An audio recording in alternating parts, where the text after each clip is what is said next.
और वो हिंदुस्तान जो पीछे घरों में बैठा है, जो बेड रिडन है, जो व्हील चेयर पर है, जो फ्यूचर है, जो दिखता नहीं है, जो आपको और मेरे को दिखता नहीं है। शायद आपको आज ये यहाँ पर व्हील चेयर पे दिखेगा और कल शायद ये जो है फिर बेड में चले जाएगा, अपने बेडरूम में चले जाएगा, व्हील चेयर पे चले जाएगा। तो वी वांट कि ये पॉपुलेशन बहुत है बट अवेयरनेस नहीं है। हम वो खुशकिस्मत होते हैं बच्चे जो अपना सेकंड डिके दे पाते हैं। कई के केसेस में हमने ऐसे भी देखा है कि बच्चे 10 साल की कम की उम्र में भी गए हैं। तो ऑन एन एवरेज अगर हम हिंदुस्तान की बात करें, ये जो बीमारी है DMD है, which is called Duchenne muscular dystrophy. ये मस्कुलर डिस्ट्रॉफी फैमिली की ही एक ऐसी लाइफ थ्रेटनिंग डिजीज़ है जिसमें आपकी बच्चे की लाइफ जाती है और मेनली ये बॉयज़ में होती है, लड़के में होती है कि। और इसका अगर जैसे कि मैं आंकड़ा जो आपको बता पाऊँ, मान लो हम जो लड़ाई है ये कोई छोटी मोटी लड़ाई नहीं है, क्योंकि ये बीमारी एक छोटे से उसमें नहीं है। ये पूरे मेरे पास टाइम नहीं है, मेरे बच्चे के पास टाइम नहीं है। हो सकता है ये सॉरी टू से दिस, मतलब मेरे को नहीं पता कि कब क्या हो जाएगा। तो हमारे पास टाइम नहीं है। हम नहीं चाहते कि इस जीन थेरेपी को इंडिया में बनने में सालों लगे या डीके लगे। हम चाहते हैं कि इसको with in a year month इस पे काम स्टार्ट होना चाहिए। और बच्चों को क्या चाहिए? हमारे बच्चों को क्या चाहिए? हमारे बच्चों को जीवन दान देना होगा। हमारे बच्चों को जीवन दान देना होगा। हमारे बच्चों को जीवन की लड़ाई जीतनी होगी। हमारे बच्चों को जीवन दान देना होगा। हमारे बच्चों को क्या चाहिए? हमारे बच्चों को क्या चाहिए? DMD की आप जो बीमारी है उसके खिलाफ ये धरना हो रहा है, सरकार से क्या मांग है और क्या उम्मीद है आपको? देखिए, हमारी ये अवेयरनेस रैली 2 दिन की अवेयरनेस रैली थी। कल भी हमने यही आपकी आवाज़ के थ्रू ये बताया था कि हमारी ये अवेयरनेस रैली है, हमारा कोई प्रोटेस्ट नहीं है ये। और अवेयरनेस की रैली के जरिए हम ये बताना चाहते हैं कि हिंदुस्तान में एक ऐसी बीमारी है जो फैल रही है, जो कि कोविड से भी कहीं ज़्यादा तेज़ फैल रही है। और ये जो बीमारी है DMD है, which is called Duchenne muscular dystrophy. ये मस्कुलर डिस्ट्रॉफी फैमिली की ही एक ऐसी लाइफ थ्रेटनिंग डिजीज़ है जिसमें आपकी बच्चे की लाइफ जाती है और मेनली ये बॉयज़ में होती है, लड़के में होती है कि। और इसका अगर जैसे कि मैं आंकड़ा जो आपको बता पाऊँ, जो कि एक आंकड़ा वैलिड आंकड़ा है, ये कि मैंने कोई ये आंकड़ा नहीं बताया है। इसका आप कहीं अगर डिटेल भी लेना चाहोगे तो हम आपको डिटेल भी दे देंगे। तो 3500 बच्चों में से एक बच्चे को ये होती है। तो हमारी जो ये अवेयरनेस रैली है, पहले तो पेरेंट्स को अवेयर करना है ग्लोबली, और इंडिया में भी हमें बच्चों को अवेयर करना है उनकी ये ऐसी डिजीज़ है जिससे कि हमें बच तो नहीं सकते, बट हाँ अगर कोई टाइमली अगर कोई ट्रीटमेंट जो बाहर के देशों में ट्रीटमेंट है, which is called the gene therapy exon skipping.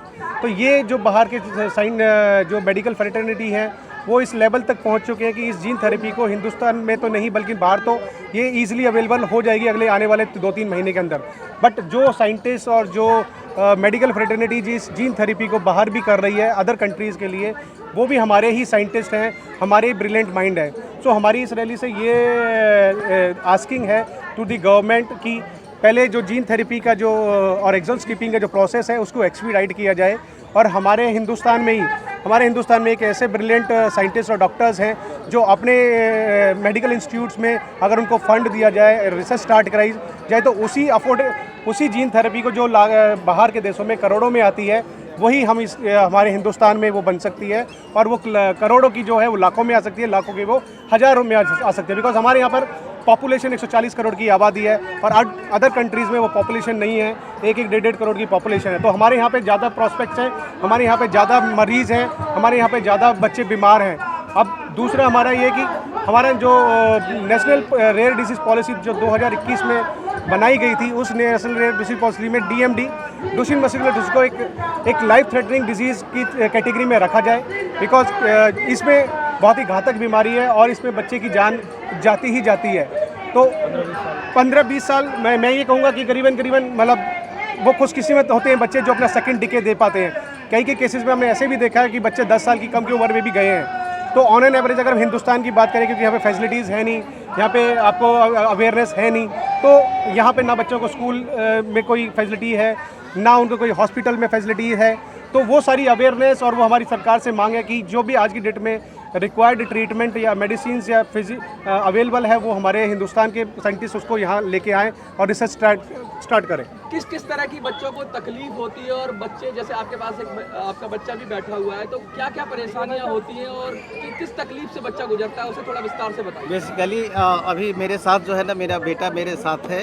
ये जो डिडक्ट हुआ ये साल मतलब 4 साल का था तब ये डिडक्ट हुआ। अभी प्रॉब्लम है क्या कि ये बच्चे ऐसे बच्चे हैं कि जो सीढ़ी नहीं चढ़ पाएंगे, चल नहीं पाएंगे, या दिनचर्या का जो काम होती है वो भी नहीं कर पाएंगे। ये इंक्लूडिंग जो है ना, ये खाना भी खिलाना हो तो ये हम लोग खिलाते हैं।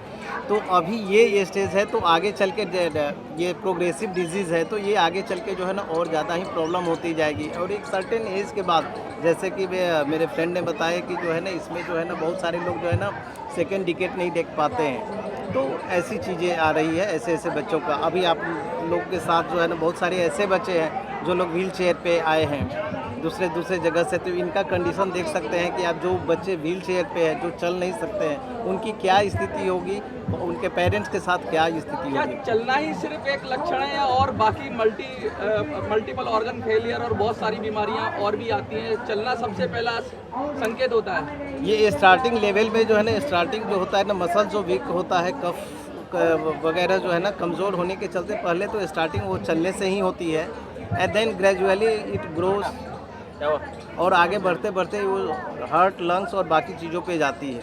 सर एक तरह से आंदोलन ही करना पड़ेगा। मैं आपके पास आ रहा हूँ, तो किस तरीके से पूरे मूवमेंट को ले जाएंगे आप, जिससे सरकार का ध्यान जाए? क्योंकि सरकार का ध्यान सडनली इतनी आसानी से नहीं जाता है। कोविड पे हुआ तो सरकार ने एकदम बहुत ही बड़े पैमाने पर उस पर ध्यान फोकस किया और उसको कंट्रोल कर लिया गया। तो ऐसा नहीं है, ये सिर्फ आप जैसा आप डॉक्टर साहब ने भी बताया कि इसका इलाज संभव है, सिर्फ अवेयरनेस की और सरकार के ध्यान की ज़रूरत है। तो उसके लिए क्या प्रोग्राम है, किस तरीके से सरकार का ध्यान आकर्षित करेंगे? देखिए, मेरा नाम श्री राम है और मैं विश्व मानवाधिकार परिषद से हूँ। और देखिए, हमारे पास ये जो अपना जो मैसेज मिला था, हमारे ये आरती जी हैं जो हमारे पंजाब प्रदेश अध्यक्ष हैं, उनके माध्यम से आया था। तो हम लोगों का प्लान ये है कि हम लोग ये जो आपको पता है इस तरीके की जो बीमारी है, ये जो इसमें क्या होता है पूरे देश के अंदर है ये, तो इसको हम लोग 29 राज्यों में काम करते हैं। सभी राज्यों में हम लोग इसको लेकर जाएंगे और एक बहुत बड़ा मूवमेंट खड़ा करेंगे जहाँ भी हमको जरूर जाना पड़ेगी। मान लो हम जो लड़ाई है, ये कोई छोटी मोटी लड़ाई नहीं है, क्योंकि ये बीमारी एक छोटे से उसमें नहीं है, ये पूरे उसमें फैली हुई है। कर हो सकती है गरीब यस, अमीर, बिल्कुल किसी को भी हो बिल्कुल सकती है। सर, बिल्कुल। ऐसा नहीं है कि कोई गरीबों में ही ज़्यादा पाई जाती है या इसका कुछ उससे रिश्ता नहीं है, जेनेटिक है। तो ये अमीर सर, गरीब वाली तो तो बात ही मैं नहीं सर है। वही आपको बताना चाहता हूँ कि ये बहुत बड़ा इसको हमको मूवमेंट खड़ा करने की ज़रूरत है। इसके लिए आज तो हम लोग यहाँ पर आए हैं, तो एक छोटा सा मैसेज दिया हमने कि हम लोग आज यहाँ पर एक आपके लिए एक छोटा सा मैसेज दिया है। अभी हम लोग एक बहुत बड़ा आंदोलन करेंगे, देशव्यापी आंदोलन। सर, जैसे पीएम केयर फंड, जब कोरोना आया तो पीएम केयर फंड बनाया, तो क्या सरकार से कुछ ऐसा आप लोग आह्वान कर रहे हैं कि ऐसे बच्चों को जो ग्रसित हैं, जरूरी नहीं उनके पास पैसे हैं और जब उसके लिए चाहिए होता है, तो क्या आप सरकार से कुछ ऐसा आह्वान कर रहे हैं कि ऐसा फंड बनाया? सर मैंने सर बिल्कुल मैं बताना चाहता हूँ, एक्चुअली उसके लिए जो है ना पॉलिसी बनी थी, एक फंड बनी थी, बट अभी तक जो है ना अगर कोई भी जो है ना सरकार अगर एक बार भी वो उस पर जो है ना फोकस करे कि हाँ ये रेयर डिजीज पॉलिसी के लिए इस पे आप लोग डोनेट करें, तो वैसे कुछ जो है ना सरकार से अभी तक नहीं आई है, ना ही जो है ना उस पोर्टल पे जो है ना अभी कोई फंड इकट्ठे हुए हो स्पेशल रेयर डिजीज केसेस के लिए। क्या लगता है कि जो जीन थेरेपी है यार, उसको बहुत सारा रिसर्च हो रहा है इस समय, देश के किन संस्थानों में पहल किया? क्या भारत में भी कोई इलाज है जो संस्थान इस पे पहल कर रहा है, कोई रिसर्च कर रहा है? उसके बारे में कुछ बताना साइंटिस्ट हैं जिन्होंने ऑलरेडी इस पे प्री क्लिनिकल ट्रायल्स कर चुके हैं। अच्छा, तो कुछ अच्छे साइंटिस्ट हैं, उनको पेरेंट्स फ्रेटर्निटी ने कुछ फंड्स भी दिए हैं। फंड्स दे के अपनी तरफ से कोशिश करी है कि उसमें ट्रायल शुरू हो, लेकिन वो बहुत कम है फंड्स।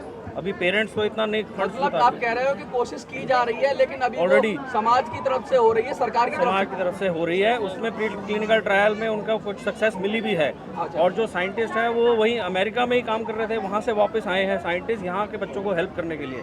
सर, इसमें दो चीज़ें हैं। एक तो आप सरकार से बात कर रहे हैं, यहाँ पर आप जितने लोग आए हैं आप माता पिता हैं, पेरेंट्स हैं। दूसरा, कोई एक ऑर्गेनाइजेशन, एक प्लेटफॉर्म चाहिए होता है सरकार से बात करने के लिए, एक चैनल चाहिए होता है। तो क्या वो चैनल आप लोगों ने डेवलप किया है? सरकार से कैसे बात कर रहे हैं? इंडिविजुअली बात कर रहे हैं या किसी चैनल के थ्रू बात कर रहे हैं? कोई संस्था देखिए मैं इसमें आपको थोड़ा स्पष्ट क्लियर कर दूंगा। देखिए हमारा यहाँ पर कोई मोटो कोई प्रोटेस्ट नहीं है, ना ही हम किसी पॉलिटिकल पार्टी से कनेक्ट है, ना ही हमारा कोई एनजीओ है और ना ही हम किसी कोई सेलिब्रिटी हैं। यहाँ पर हम एक आदमी आपको जो यहाँ पर एक औरत जो दिख रही है, मेरी बहन भाई जो भी दिख रहे हैं, ये सब पेरेंट्स हैं, इनके बच्चे डीएमडी हैं, इनके बच्चे मस्कुलर डिस्ट्रॉफी के डिजीज़ हैं से ग्रसित हैं। तो हमको हम ये हमारे पेरेंट्स की आवाज़ है, ये हमारे साथ कोई है नहीं। इसीलिए हम अपने प्राइम मिनिस्टर को ये बताना चाहते हैं कि ये हमारी जो अवेयरनेस रैली है, ये हमारे पेरेंट्स की अवेयरनेस रैली है कि मेरे को अपना बच्चा बचाना है। सेव आवर सन्स, मतलब मेरे को अपना बच्चा बचाना है, बट मेरे को वो बच्चा भी बचाना है जो कल पैदा होगा या आज दोपहर को पैदा होगा या शाम को पैदा होगा। संसद का सत्र चल रहा है अभी और दूसरा हिस्सा है अभी बजट सत्र का, क्या इसमें भी किसी एमपी के माध्यम से आप शून्यकाल में कहीं प्रश्न उठाना चाहेंगे? कुछ कोशिश कर रहे हैं किसी एमपी को, मेंबर ऑफ पार्लियामेंट को अप्रोच करके उसको? बिल्कुल सर, बिल्कुल उठाएंगे। अभी हम लोग जाएंगे भी, जो भी जहाँ हमको जो भी हमारे जो सोर्सेज हैं, हम सबके पास जाएंगे और सबके पास हम लोग जो लेटर बनाए हुए हैं हम सबको देंगे और कहेंगे भी इस सत्र में हमारी बात को उठाया जाए। पहले भी जो है ना हम लोगों ने काफ़ी कोशिश की और हर स्टेट से जो है ना, हर स्टेट के हेल्थ मिनिस्टर, हेल्थ सेक्रेटरी को हम लोग दे चुका है पहले भी ज्ञापन, और हर मंथ में जो है ना हर स्टेट से देते हैं, प्लस यहाँ भी दे रहे हैं। और अभी जो जितने पेरेंट्स लोग जुड़े हुए हैं, जो लोग भी यहाँ पे है, मंडे को जो लोग रहेंगे यहाँ पे, वो पेरेंट्स लोग भी जाके अपना स्वास्थ्य मंत्रालय में अपना ज्ञापन देंगे निर्माण विभाग। मोदी जी को कुछ कहना चाहेंगे इस प्रेस कॉन्फ्रेंस के माध्यम से, कोई अपील करना चाहेंगे आप लोग? देखिए मोदी जी को मैं सबसे पहले तो ये कहूँगा कि अगर मोदी है तो मुमकिन है, क्योंकि जैसे हमने कोविड को हराया है। कोविड एक ऐसी बीमारी थी जो आज तक पूरे संसार ने, वर्ल्ड ने कभी ऐसी बीमारी देखी नहीं थी, और सबसे ज़्यादा जो है हम ही अफेक्टेड होने चाहिए थे, जो कि 140 करोड़ की आबादी आती है। चाइना के बाद हम लोग दूसरे नंबर पे आते हैं, और हम ही वो एक ऐसी कंट्री हैं जो उसको हरा चुके हैं, और हम ही एक ऐसी कंट्री हैं जो वो मेडिसिन अफोर्डेबल है, तो और दूसरे देशों को हम दे भी रहे हैं। तो मतलब मेक इन इंडिया और माई इंडिया, मतलब अगर हम वो चीज़ कोविड को हरा सकते हैं, जो कि ऐसी थी कि जिसमें हम लोग इतने डर गए थे, अपने घरों में सीमित हो गए थे, हम किसी से बात नहीं कर रहे थे, हम खाना नहीं खा रहे थे क्योंकि वो खाने में भी शायद जर्म्स हो सकता था या कोई बैक्टीरिया और इन्फेक्शन हो सकती थी। तो जब ऐसी घातक बीमारी को जब हम हिंदुस्तान से मिटा सकते हैं, और पूरा वर्ल्ड आज की डेट में हमारे नरेंद्र मोदी जी को प्रेज़ करता है कि यस हमने करके दिखाया है, तो ये जीन थेरेपी और एक्सॉन स्कीपिंग जो बाहर चल रही हैं, ये हमारे साइंटिस्ट ही कर रहे हैं। तो हमारी प्राइम मिनिस्टर से ये रिक्वेस्ट है कि अगर उन्हीं साइंटिस्ट को, या हमारे जो मेडिकल फ्रेटर्निटी है, ऑल इंडिया मेडिकल साइंस है, हमारे पास बहुत ब्रिलियंट साइंटिस्ट हैं, डॉक्टर्स हैं, अगर वो उस पर अगर अवेयरनेस हो जाए और हम उस पर अगर रिसर्च स्टार्ट करें, क्लिनिकल ट्रायल्स यहाँ पे लेके आए, तो मेरे को नहीं लगता कि वो जो करोड़ों की बात है, जो बाहर की जो जीन थेरेपी करोड़ों में आती है, यहाँ हम उसको लाखों में लेके आ सकते हैं, और यहाँ पे हम अपने फ्यूचर जनरेशन को बचा सकते हैं। क्योंकि जैसे कोविड में हमने दिखाया कि इंडिया जो है वो वर्ल्ड लीडर है, ऐसे ही हम डीएमडी के केस में दिखा सकते हैं कि आज वर्ल्ड में सब लोग डीएमडी से ग्रसित हैं। अभी सब वर्ल्ड में कोई सोल्यूशन नहीं है। फेज 3 ट्रायल में वो लोग आ चुके हैं वेस्टर्न कंट्रीज जो जीन थेरेपी में, लेकिन आज अगर हम डीएमडी का सोल्यूशन इंडिया से निकाले तो हम पूरे वर्ल्ड को वो दवाई दे सकते हैं जो वो करोड़ों में ला रहे हैं। युद्ध स्तर पे चाहते हैं आप काम, इस पे युद्ध स्तर पे ही काम होगा। देखिए मैं जैसे हमने कहा सेव आवर सन्स, ये यहाँ पे लाइफ थ्रेटनिंग है, तो हमारे पास टाइम नहीं है, जैसे रेस अगेंस्ट टाइम। मेरे पास टाइम नहीं है, मेरे बच्चे के पास टाइम नहीं है, हो सकता है ये सॉरी टू से दिस, मतलब मेरे को नहीं पता कि कब क्या हो जाएगा, तो हमारे पास टाइम नहीं है। हम नहीं चाहते कि इस जीन थेरेपी को इंडिया में बनने में सालों लगे या डीके लगे। हम चाहते हैं कि इसको with in a year, month इस पे काम स्टार्ट होना चाहिए, और उसका FDA अप्रूवल या आपके जो इंटरनल जो हमारे अथॉरिटीज़ हैं, ICMR अप्रूवल, वो इमीडिएटली उसको होने चाहिए, बिकॉज टाइम नहीं है। और अगर हम इसको कर पाए तो हम एक मेडिकल साइंस में, मतलब इंडिया के साइंटिस्ट, इंडिया के जो एस्ट्रोनॉट्स हैं, इंडिया के डॉक्टर्स हैं, इंडिया के इंजीनियर्स हैं, दे आर वेल नोन। अब अगर हम जीन थेरेपी में why we are not first, हमें पहला होना चाहिए, because this is advance treatment in medical science. ये ना कि मस्कुलर डिस्ट्रॉफी को ट्रीट करेगी, ये आने वाले टाइम में हर एक बीमारी को जीन थेरेपी ट्रीट करेगी जिससे कोई आगे ग्रसित होने वाला है। तो हमारी ये है कि हम पूरे हिंदुस्तान को बचाने की बात कर रहे हैं, और वो हिंदुस्तान जो पीछे घरों में बैठा है, जो बेड रिडन है, जो व्हील चेयर पर है, जो फ्यूचर है, जो दिखता नहीं है, जो आपको और मेरे को दिखता नहीं है। शायद आपको आज ये यहाँ पर व्हील चेयर पे दिखेगा, और कल शायद ये जो है फिर बेड में चले जाएगा, अपने बेडरूम में चले जाएगा, व्हील चेयर पे चले जाएगा। तो वी वांट कि ये पॉपुलेशन बहुत है, बट अवेयरनेस नहीं है। हम आपके माध्यम से बताना चाहते हैं कि आप हमारी आवाज़ सरकार तक पहुँचाएँ और हमारे प्राइम मिनिस्टर तक, मोदी तक पहुँचाएँ, सो डेट इन बच्चों को बचाया जा सके। बहुत बहुत शुक्रिया, थैंक यू।